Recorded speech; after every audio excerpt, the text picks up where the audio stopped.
say something before I say this. Just give me some minutes.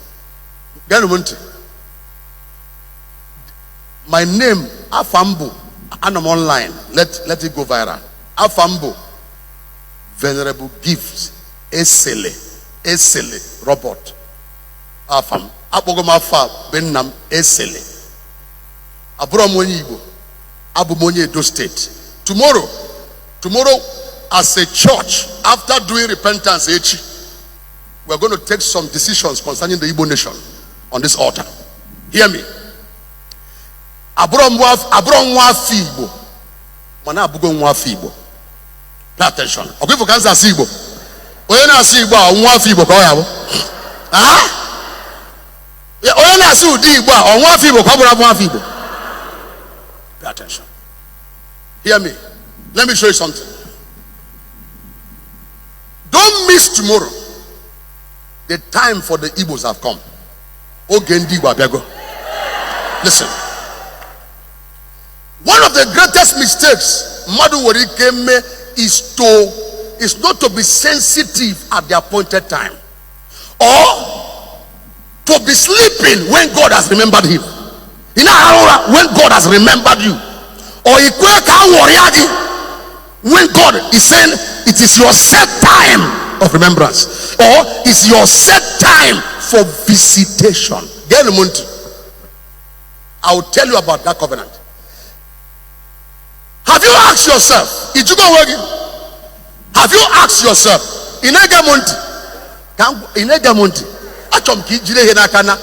Have you ever asked yourself?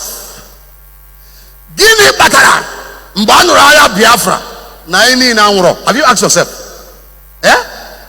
Ijugo awoga jawa. Na mbanu raya Biafra gini mere, even though the word nyere ndi enyere aka ka ha gbuo ndi Biafra, gini mere hanyi na nwuro. Have you asked yourself? Have you asked yourself how we are the Biafran soldiers able to manufacture local weapons to fight? Have you asked yourself that question? It shouldn't go again. Can it capacity? And one didn't have weapons, but how are they manufacturing weapons? Have you asked yourself that question? The other, I brought my problem, and we into go see you. And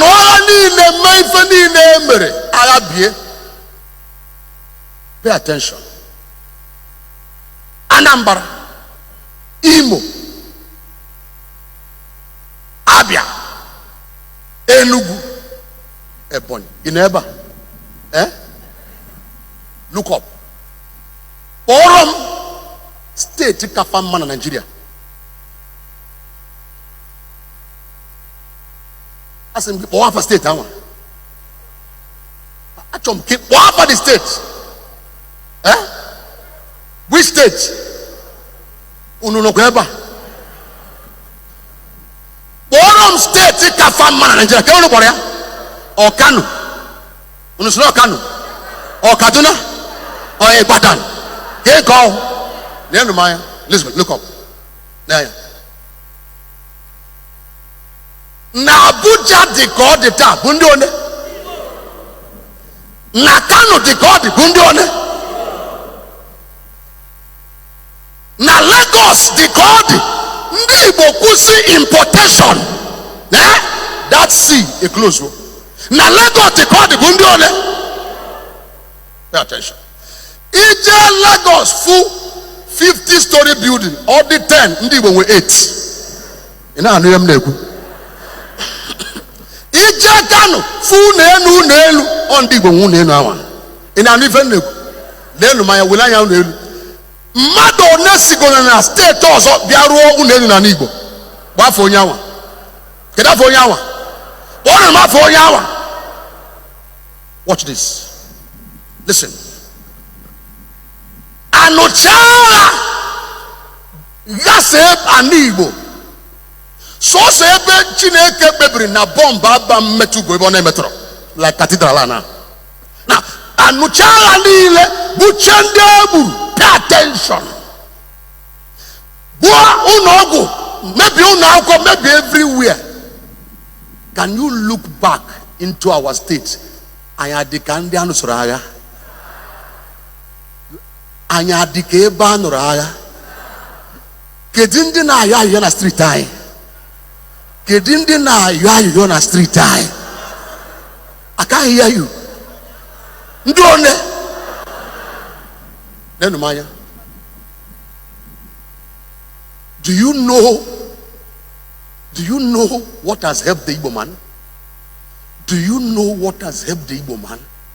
Covenant. Covenant. Now, Jom sim onye bụ onye Igbo. Jom ya. Ndị Igbo bụ ndị Israel.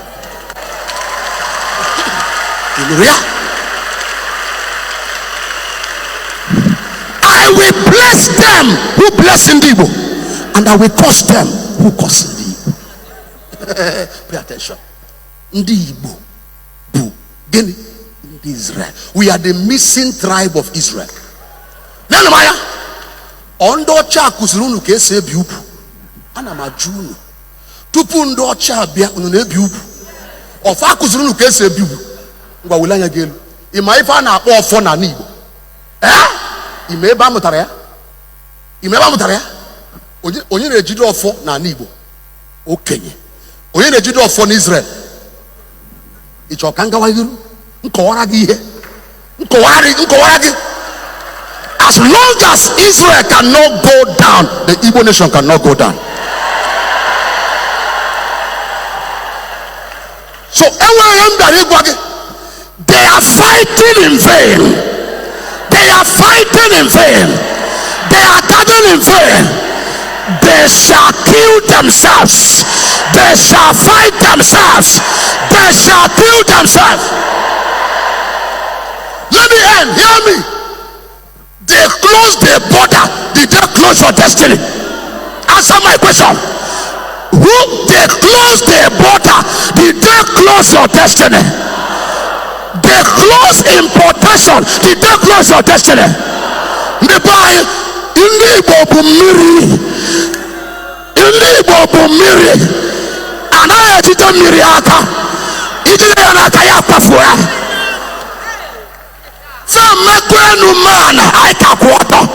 We shall stand taller than them. Hear me. I prophesy to Igbo nation. Your son is rising. Your son is rising. Your son is rising. Your son is rising. Your son shall shine. Let me end. Hear me. Hear me. Let it go viral. Hear me.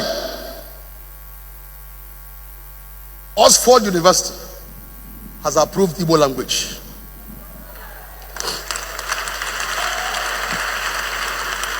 Ana akuzi asụsụ Igbo na Oxford University. Njụọ gị si agbichi ọdịone ikiniwem. Iwe ikiniwem ugbu a. Njụọ gị si gịnị bụ damfe ikiniwem. Gịnị bụ asụsụ ikiniwem. Gịnị bụ muffin ikiniwem. Gịnị bụ ilu ndị Igbo ikiniwem.